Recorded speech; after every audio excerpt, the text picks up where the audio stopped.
As we start a new century, we congratulate ourselves on accomplishments related to industry, technology, and social development.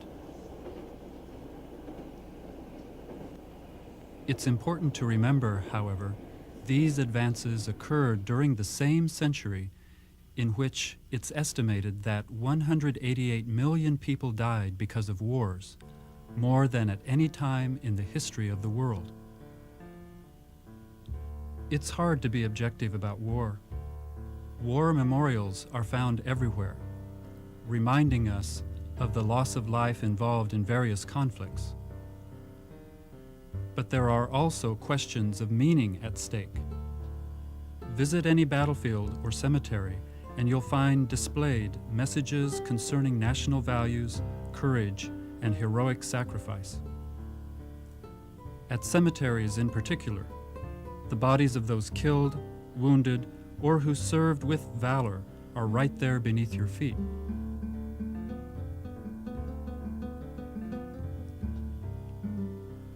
Monuments to the war dead are symbolically charged with complex messages, including this site in Tokyo, which commemorates victims of both the 1923 earthquake and over 100,000 killed in the March 1945 firebombing.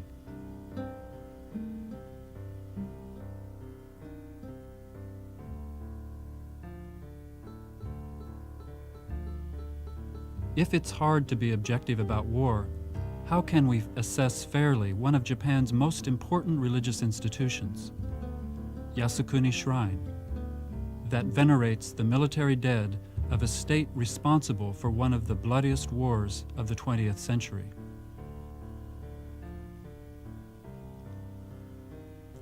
Yasukuni Shrine was established in 1869 to house the spirits of soldiers who died during the civil wars that had given birth to the new nation of Japan. The name Yasukuni evokes a peaceful nation made possible by those who died for the sake of their country and emperor. As we go further into the shrine, we'll see how the state created a new religious nationalism based on myths of divine destiny and Japanese superiority. Instilled over an 80-year period, this emotional combination led to an active participation by the Japanese people.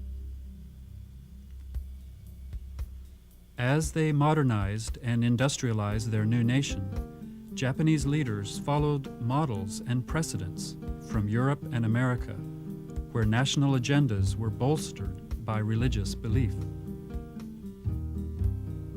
Yasukuni Shrine draws upon the heritage of Shinto festivals and rituals similar to those found all over Japan.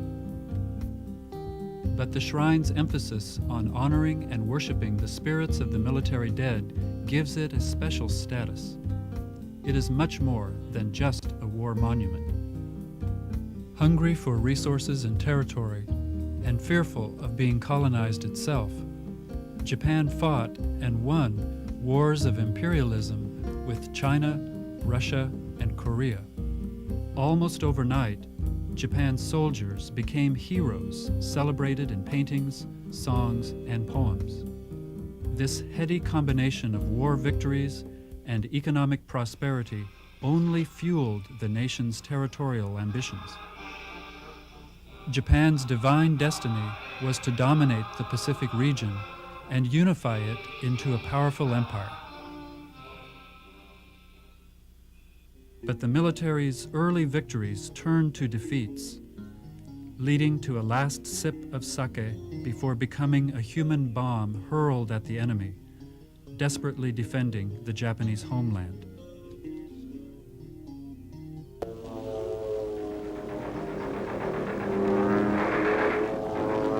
Japan's military casualties were staggering, with over 1,175,000 deaths scattered throughout Asia.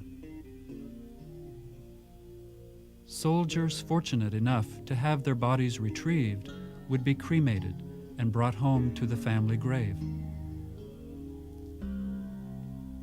But in the last years of the war, this was an exception, not the rule. perhaps it was comforting for soldiers to know that at least their spirit would be enshrined at Yasukuni. The way of death of many Japanese soldiers was really miserable. About half of the 2,500,000 deaths were due to starvation. Moreover, several hundred thousand drowned when troop transport ships were attacked and sunk. This is really a significant number of casualties. Close relatives and bereaved families have a strong feeling that they don't want the general public to forget the deaths of their loved ones or think these deaths occurred in vain. Soldiers were symbolized by the delicate beauty of Japan's cherry blossoms, flourishing but impermanent and soon scattered. Their deaths were recorded at the shrine, and their spirits then incorporated as guardians of the nation. In addition to their families receiving a pension, these spirits also received visits by members of the imperial family.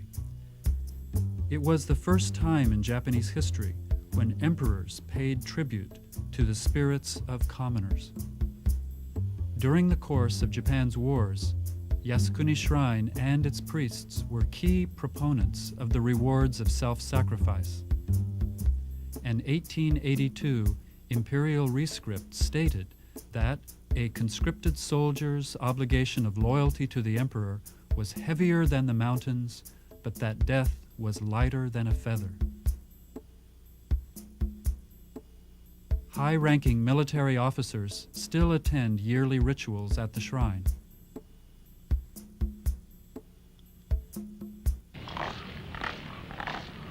Yasukuni's priests consider themselves to be guardians of the nation's heroic spirits. At least twice yearly, the shrine receives an official from Japan's Imperial Household Agency who presents offerings to the deities within.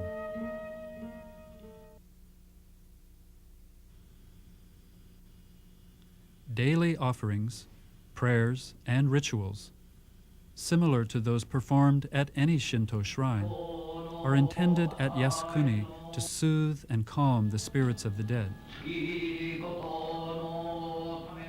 While most Shinto rituals carefully avoid anything having to do with death, leaving that part of the life cycle to Buddhists, Yasukuni is an invented tradition, instilling new content within familiar forms. Female shrine attendants entertain the spirits regularly in front of the main altar.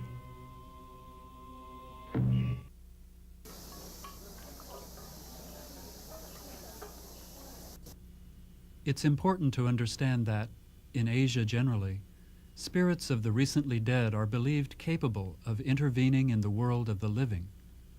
Military dead, those vibrant young men and women cut down in their prime, are highly volatile and unstable entities within this broad cultural tradition, especially in Japan.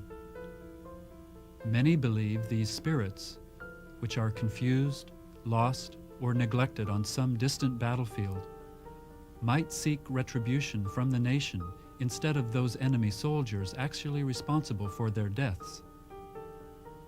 Priests and politicians alike say that Yasukuni Shrine pacifies these spirits and thus keeps the nation secure. People coming to the shrine may indeed share this belief, but they may also steer clear of the shrine's authority, choosing instead to appropriate the site for more personal religious practices or emotional needs.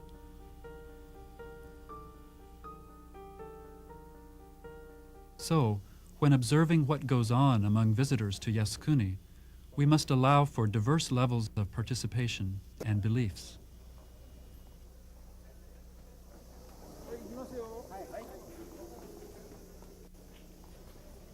Not surprisingly, however, some people are neither supportive nor neutral. There are many individuals and groups who vehemently disagree with the shrine's agenda, such as these radical students attempting to disrupt the shrine's August 15th ceremonies. Protests also erupt whenever the Prime Minister ignores constitutional separation of religion and the state and visits Yasukuni Shrine.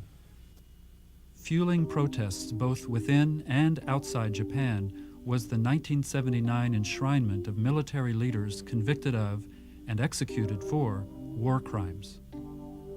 But from the shrine's perspective, they too should be rewarded for their, quote, meritorious service to the nation, end quote.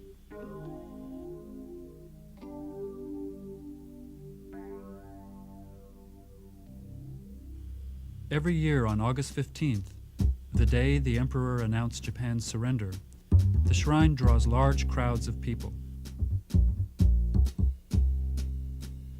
Bereaved family members, groups such as the All Japan Alliance of War Comrades, or the Society Honoring the Glorious War Dead, and a variety of conservative organizations pay their respects through formal rituals within the shrine's main sanctuary. Family members sometimes cry out, "Brother, I am here." For them, Yasukuni provides a place where their personal loss is valorized, legitimized, and even made sacred, despite the fact that Japan lost the war and caused tremendous suffering and damage to the people of other nations. Even leading politicians, such as former Prime Minister Ryutaro Hashimoto and the present Prime Minister, Junichiro Koizumi, have paid their respects at the shrine. Despite constitutional regulations that explicitly prohibit these visits, a politician's key constituency, such as the Bereaved Families Association or a veterans group, rally behind what is perceived as a Prime Minister's patriotic duty.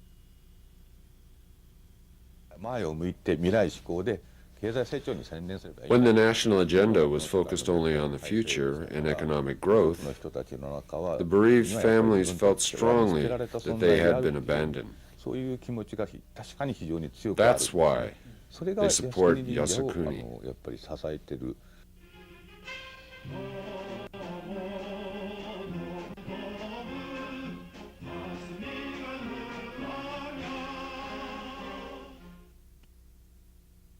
The President of the U.S. can go to Arlington Cemetery and offer wreaths for the military dead. But the Japanese Prime Minister doesn't do it here. He, Murayama, went to Arlington Cemetery and laid a wreath. But why can't he do it here for the sake of 2,121,000 spirits who gave their lives to protect the nation? Murayama knows this, but even then, he doesn't honor the dead at Yasukuni. As Prime Minister of the country, this has to be done. He should be embarrassed.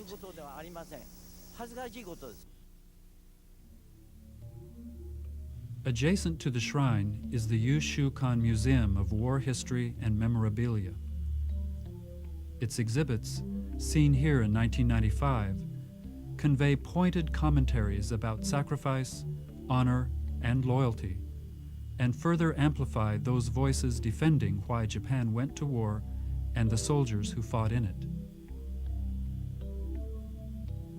The museum was totally remodeled in 2002, but 50 years after the end of the war, it looked like this.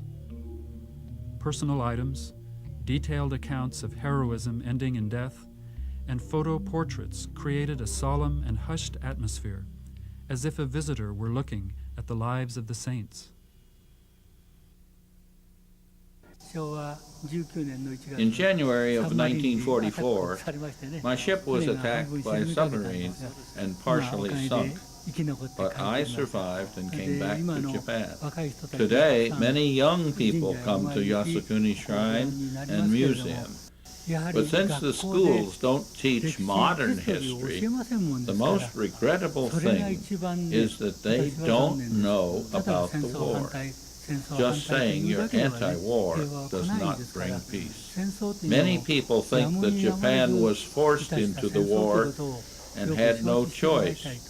And young people need to understand these circumstances. It's hard for us to imagine the commitment of the Japanese state and people to the war.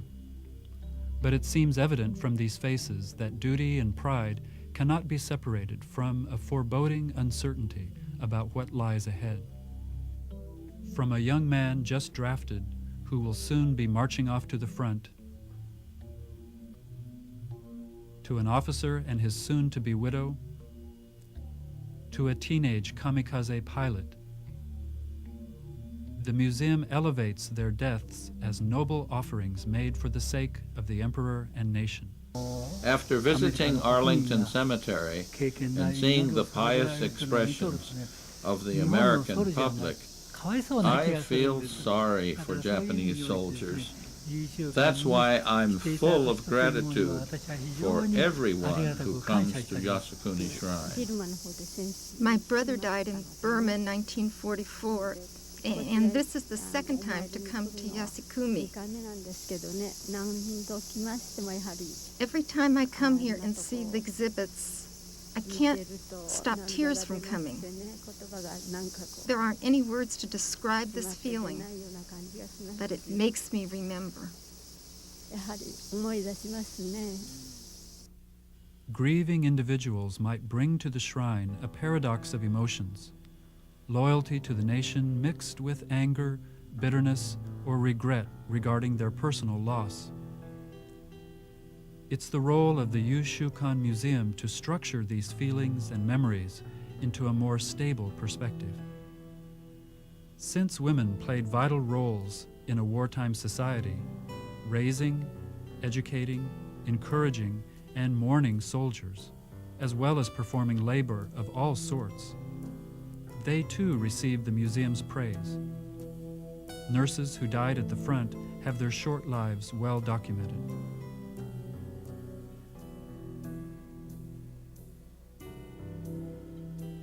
Then there are those haunting portraits of the special attack forces, the Tokkotai, or kamikaze pilots.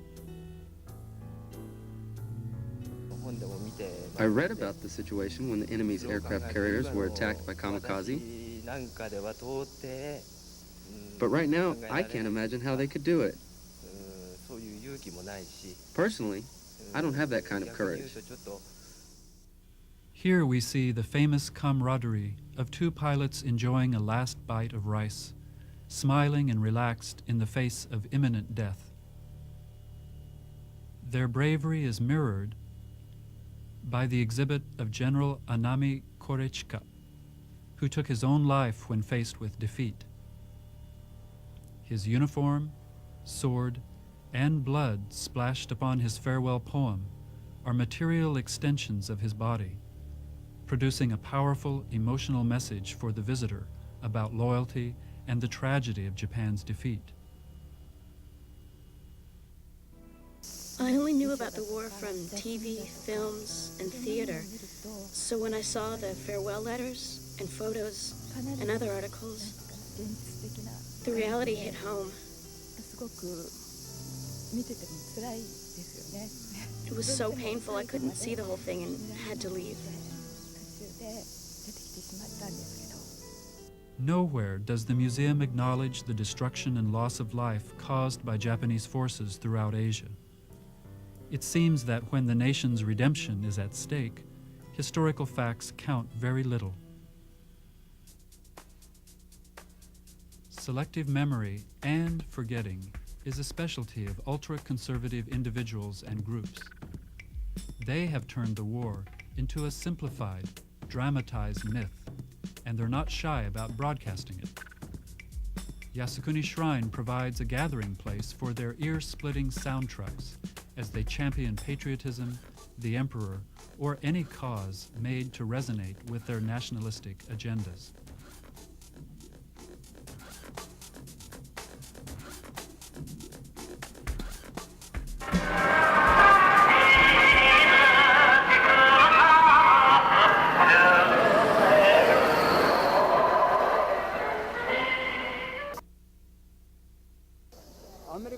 shrine also permits on its grounds the sale of books and brochures that promote historical revisionism about all aspects of the war's origins, effects, and conclusions.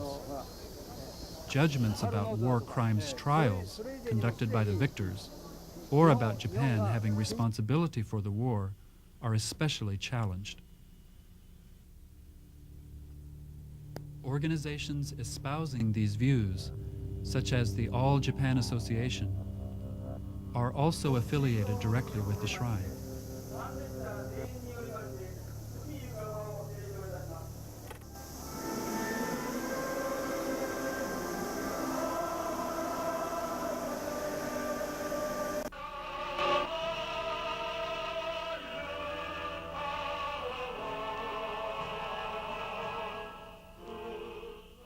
On August 15th, old soldiers and young aficionados of war parade back and forth on the shrine's main approach.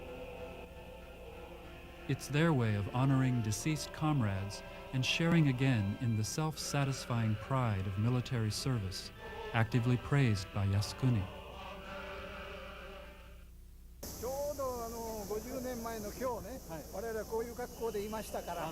50 years ago, I was wearing something like this.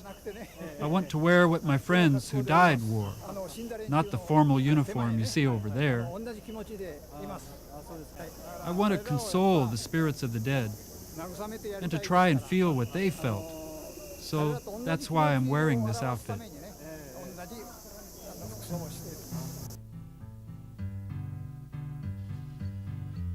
Selective remembrance, ritual consolation, and pacification of Yasukuni's spirits helps rescue and redeem this part of Japan's past from the harsh judgments of history.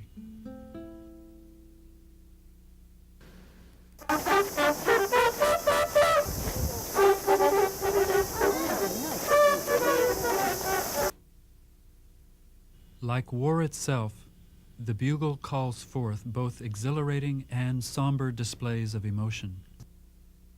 For over 130 years, Yasukuni Shrine has been a place produced and choreographed by the state, where individual, family, and collective memories intersect.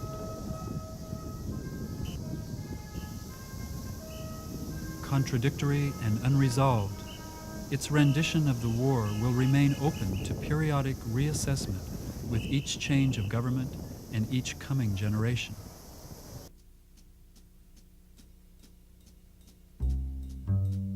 Just how this assessment is done will remain problematic and controversial as long as politicians continue to use Yasukuni Shrine and its constituencies of spirits, bereaved families, and affiliated organizations for their own political gain.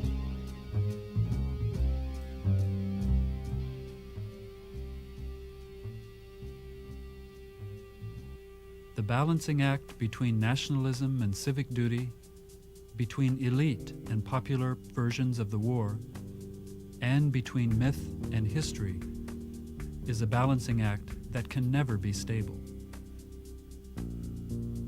At present, Yasukuni Shrine and the Yushu-kan Museum advance only those versions of the war that their visitors and patrons can tolerate. While some Japanese are anxious to move on, or actively question a resurgent nationalism that in 2003 sent troops overseas for the first time since 1945, for most people, how to think about the issue of Japan's wartime past remains at a difficult crossroads. Until an equally empowering and emotionally satisfying position is promoted by the government, similar to what Germany has accomplished, we should not be surprised if Yasukuni Shrine continues to provide solace and legitimacy through its seductive embrace of nationalism, religion, and selective commemoration.